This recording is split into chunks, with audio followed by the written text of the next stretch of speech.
This is Fan First Network. First time back in Canada since the World Cup. Just overall thoughts on the game. Pretty good game. I thought we dominated from early. Dominated from early. They didn't really have anything. It was excellent. This guy predicted the score. Yeah, I predicted 4-1 at the start. You'll see it on CBC tomorrow. Yeah, so 4-1. Hey, and that's what we came out here to do, is just thrash them, and that's exactly what we did. Unbelievable, honestly. The guys look fantastic. Didn't look like they missed a step. Like after a fairly scrappy, tough away game in Curacao on Saturday, they looked like miles different from then to tonight. I expected a much tighter game. I'm more happy with the result that we got. Yeah, it's always fun down here. Who should take pens? Or whatever it is, they just need to tuck their arsehole back in and fucking put it in the corner, hit the target. Simple. There's no question about it. It should be Jonathan David, right? Everyone knows this, right? You know this as well too, right? You look at his at Lille as well. He takes the pens for Lille, you know, and he's been successful at Lille. Then you look at Canada soccer as well too. There's only should be one penalty taker. It's not Alphonso Davies because he is a full back at that next level. Even Cyle Larin as well. He doesn't take penalties for Valadoids. It's Jonathan David, right? He's proven that he's done that. He's proven that he's done well. So why not continue that streak? So I think there's only one person that we know that we're going to be taking those penalties from now on. Is there anyone who stood out to you tonight? I know Ismail Kone had a good game. Cyle Larin bagged a couple. Just who stood out to you tonight? Ozo balled out. I thought Jonathan Osorio, a very, very good game. Goal and assist, you know? Balled out. The guy that was just like waving his shirt around, that guy stood out. He was pretty crazy in the stands. That guy was wild. And then they couldn't stop Fonzie. They couldn't stop Richie when he came on. Who can stop Alfonso? No one. Best in the world. Nobody could stop him. I don't know. Cyle Larin missed the pen. That was kind of sus. But I'll tell you, Derek Cornelius. All that needs to be said. Unpopular opinion, but yes, Derek Cornelius. Baller. Low key, solid in the tackles. Can't complain. Did his job defensively. There for coverage.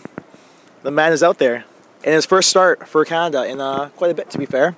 Stepped in when he didn't have Steve Vittoria on the pitch. So, great lads. Came in, did his job.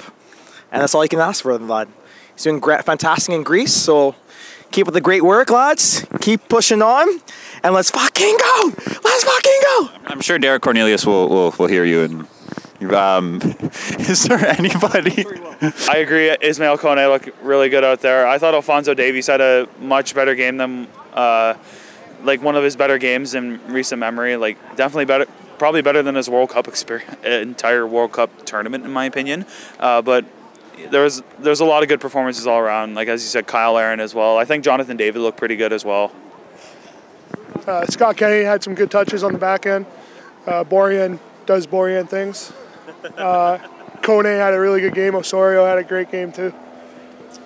Canada could be playing against some big boys at the Copa America next year, Argentina and Brazil. What are your thoughts on those matchups and that tournament next year?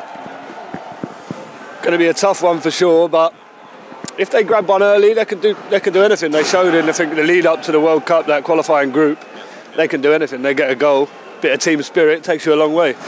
Use that for any sort of good experience you can get going into the World Cup. Like you can't go into a World Cup, especially when you're hosting, only playing two, I would consider grade A teams in Uruguay and Japan. You can't go into a World Cup playing only those two types of teams. And I think playing against some better teams, teams like Colombia and probably Uruguay again, or Argentina, Brazil, and even the United States and Mexico. Like those are good measuring stick teams to see where this current golden generation is at for Canada. And yes, I said golden generation.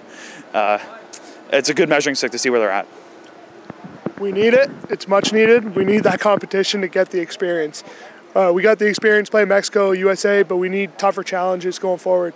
Come on, man. It's we're talking about the best of the best, right? When it comes down to a lot of those players, you see the clubs they play with on a regular basis. You see the clubs that we play with on a regular basis as well too. The standard just needs to be there. You need to hold yourself to a higher accountability, and then hopefully the boys are able to perform at that level at the end of the day. Bro, this is the first time we're talking to fans after the World Cup. What were your overall thoughts on the tournament? Who do you think did well? Who do you think could have done better? Just overall thoughts on the tournament as a whole. Canada! I think we actually put together 3 solid performances. We got unlucky on the day. In general. W? He's W! But all of us are solid. John Herdman put together a really good side.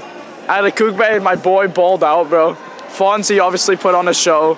Kamal Miller had a really solid performance too, and we got a lot to build on.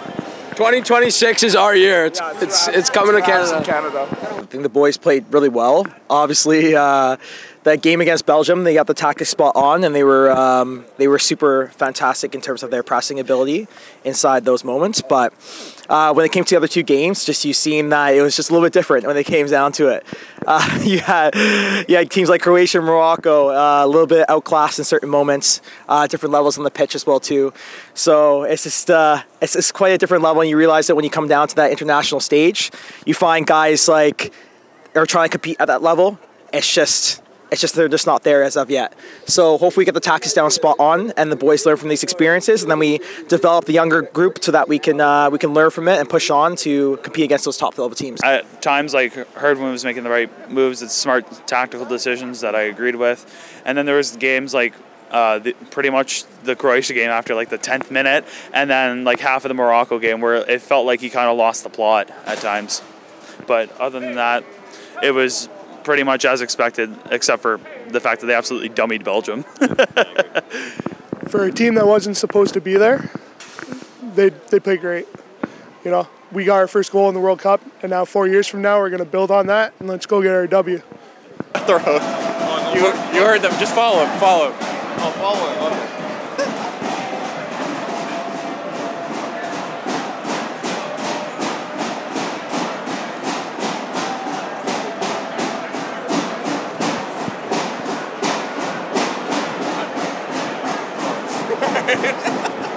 He just cut? He just cut? Did he just cut? He's gone. Oh no, he's coming back. He's coming back. He's coming. Get him coming back. This is actually some fuckery though. We gotta move on from this.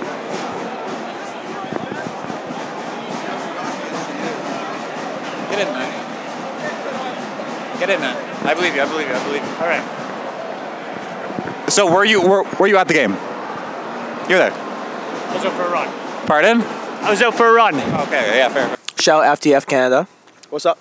Hey, USA, Mexico, we coming for that ass quick fast. You know what I'm saying? Mexico.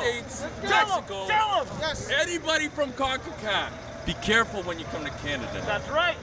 Because things have changed. And things have changed. Things have changed. Things have changed. This is Fan First Network.